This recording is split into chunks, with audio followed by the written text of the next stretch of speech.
Музичката критика го нарече поет на обоата, а неговиот работен век помина во Македонската филхармонија и тоа точно 40 години на местото прв обоист солист.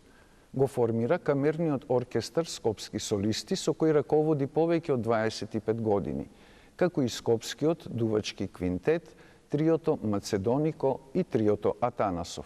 За неговите успеси говорат бројните награди и признанија освоени дома и во странство, меѓу кои се 2 13 ноемвриски награди, 2 златни лири, како и грамота и златен медал од Министерството за култура на Бугарија. Неодамна прослави 5 децении уметничка дејност со концертот под наслов Васил и пријателите. Тоа е и поводот, почитувани гледачи, во ова издание на Култ култура да ни гостува реномираниот репродуктивен уметник на обоа, но и композитор и аранжер Васил Атанасов. Васил, добар ден и добре дојдовте во Култ култура на телевизија Телма. Еве да почнеме оттаму. 5 децении сте активен на концертните подиуми дома и во странство, па што е она што се уште ве мотивира и ве држи активен? Имате право, 5 децении е еден голем период, кога ќе се свртам назад, како да беше вчера, како еден убав сон, иако не беше баш лесно.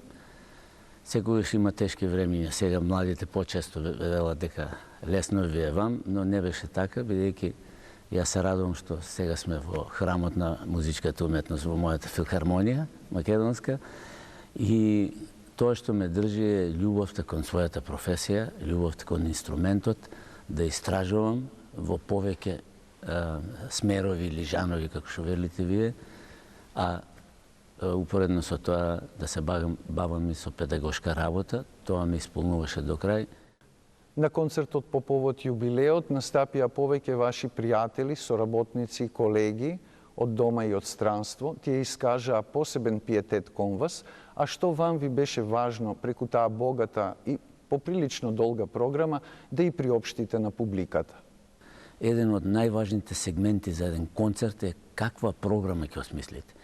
И овој пат јас размислував да презентираме разни правци во уметноста, почнувајќи од барокот, да одиме дури и до македонски, наши народни песни кои се легендарни, кои се аранжирани прекрасно и ги изведуваат врвни уметници како маестро Борис Трајанов, така да сакав да има убава, издржана и допадлива програма. И моите колеги да се представат во едно убаво светло, а и публиката да види и јас каква музика сум исполнувал низ текот на тие 50 години, верувам дека успеав.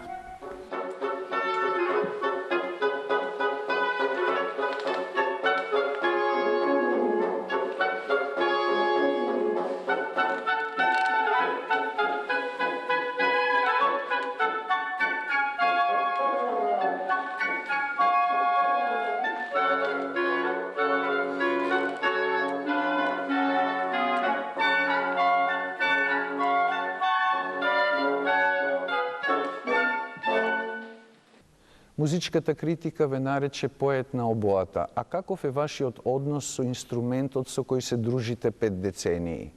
Тоа е дел од мене. Мора да признам дека на почетокот не беше лесно. Во Штипко се запишав, да кажам, ми предаваше професор по флейта, немаше професор по обоа. Па јас во меѓувреме, бидејќи добив некои награди републички, дојдов во Скопје тука да ми одржуват часови и тоа така тргна и после таа љубов се зголемуваше, бидејќи доаѓа наградите, признанијата како средношколец и студент и инструментот стана дел од мене како голема љубов. Дури и ден денес некој пат супругата може да каже: аман со таа твојата љубовница, отиди во пензија, не може да се разделиш и така, такви коментари на шега се разбира. Семејството ме поддржувало, јас и на концертот кажав пред се мојата сопруга, госпоѓа Милка, така да им благодарам. Посветеноста и љубовта кон професијата е многу важна за секој уметник, но и за сите професии. Јас и на моите деца кои се музичари, ги знаете, но и на ученици и студенти дури предавав, кажа да се посветите максимално. Ако правиш нешто, прави го со голема љубов. И тоа се остварува и возвраќа со успех. Така да, ете, таа е приказната. Обоа почнавте да учите во средното музичко училиште во Штип, каде учевте исто така и пијано. Беше тешко, ќе ви кажам. Една обоа беше, а ние бевме 5 ученици. Сега немаше толку меракли за обоа, и јас и еден друг колега бевме така и се договаравме. Нели, секој пат во некоја генерација има ербап, тој најстариот што беше колегата.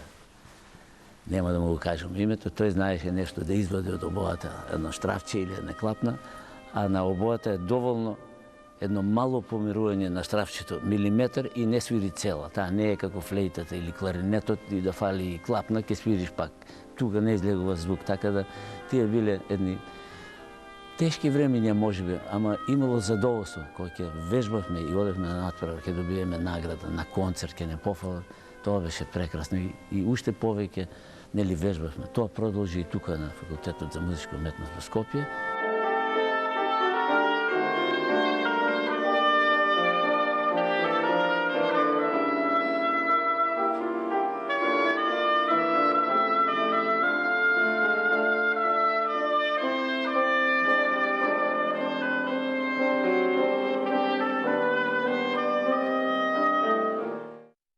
Разговорот го снимаме во Македонската филхармонија, каде поминавте 4 децении како прв обоист солист, бевте и во еден мандат директор на оваа установа. Заслужен сте за комплетот инструменти што стигна како грант од јапонската влада. Што од денеска вие вака како сеќавање највпечатливо поврзано со тој период од работата во Македонската филхармонија? Значи, вдомувањето, ќе почнеме од последниот дел, беше некое посебно доживување и радост, конечно, после толку години, да добиеме дом на филхармонија. Тоа беше голема победа на уметноста, јас би рекол, бидејќи и во мојот мандат и јас се борев за тоа. Имаше, нели, тие градители или Скопје се гради цело време после земјотресот. Значи, на 3 пати можеше да исчезне нашиот плат со маркица дека стои филхармонија. Значи, и тогаш во тие времења кога се правија филхармонија и опера, требаше филхармонија да се направи. Но и тогаш имало некои игри каде што наши видни луѓе кои се правеа дека се многу заслужни, направиле големи грешки, нема за тоа да зборуваме. Ние успеавме да се избориме, и јас и моите колеги, да го задржиме местото и да се направи филхармонија. Во филхармонија поминав убав период, иако имало и ниски плати, лоши услови, промаи. Им кажував и на моите студенти, помлади колеги кои дојдоа тука во филхармонија, викам, вие сте среќни, сега само на едно место работите. Јас работев и во Песталоци, и во Дом Арама, и во, каде беше друго место, по школи, да вежбаме, да правиме во универзална сала. Значи, никогаш не знаевме кај ќе одиме за концерт. Ти може да вежбаш во оваа прекрасна сала, ама концертот да биде сосема на 9-то место. И тие беа тешки времења, ама ние издржавме, така да имавме идеја дека ќе успееме. И сега од овој, нели, перспектива, кога гледам, значи тогаш филхармонија, јас кога сум се вработил, славела 28-30 години. Сега славиме 80 и тоа е една убава бројка и фина традиција. Го формиравте камерниот оркестар Скопски солисти, а работите и со Скопскиот дувачки квинтет, триото Macedonico и триото Атанасов. Па како ја објаснувате потребата да настапувате со различни музички формации? Обојата е еден прекрасен инструмент со големи можности и мене од средна школа веќе на првите часови на камерна музика тие различни звуци, да кажам, направивме некој трио од најдобрите ученици професора човеш по камерна музика, обоа, кларинет и фагот. Тие слични, а сосема различни инструменти со различен диапазон, нели, на можности, фаготот басов, обоата висок, кларинетот некој среден регистар, иако тој може да оди уште повисоко. И така ме привлече да тоа ми стана некоја обсесија да се бавам со таа камерна музика. Во школата се направи еден квинтет и тогаш вие слушате дека, нели, има и хор на еден звук од лимен инструмент, а тука е флейтата која не е дрвена, бамбус како поранешните, И ме привлекуваш камерната музика и сакав да истражувам заради огромните програми. Пред се имаше голем диапазон и можности за да свириме камерна музика, стара камерна музика, класика.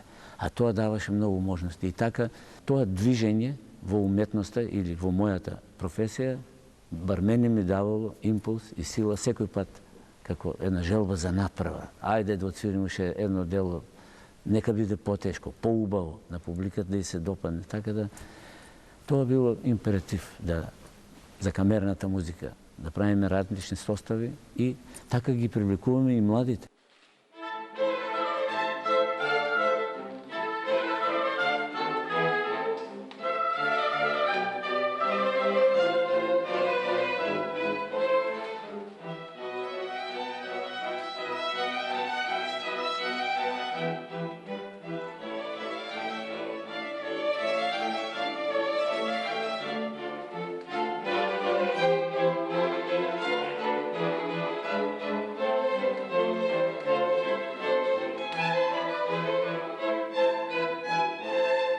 Малку луѓе знаат дека вие сте исто така и композитор и аранжер, имате напишано песни за деца, но и numeri со доминантно македонски фолклор.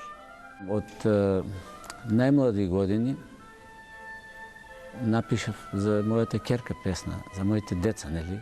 Златното славење беше Плетенка и други фестивалчиња.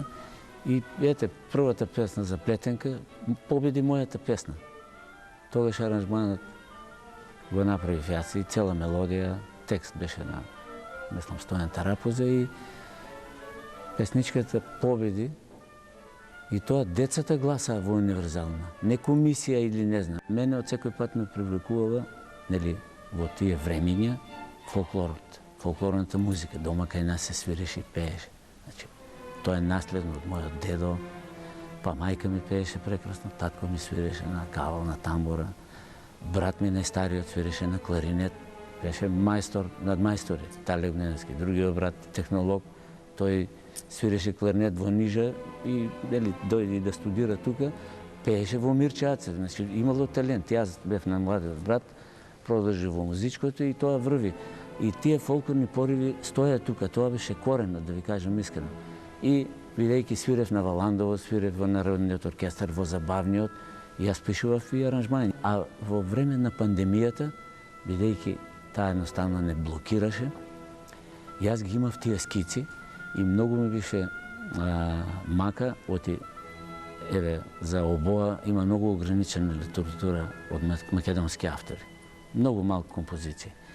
И тоа беше скицирано за да можат учениците да свират наши фолклорни теми со клавир, придружба. Значи, лефтерни, едноставни и си реков, сега за да не полудиме, ќе компонираме, ќе го оформиме тоа и ги обликував сите и така се вика една книга пиеси на фолклорна тема за обоа и пијано. И мене ми е драго, бидејќи таму има 15 композиции, 10 се обработки на убави македонски песни, за нижа школа да може деца да отвера, за средна и моите 3 композиции фантазија за пијано и обоа.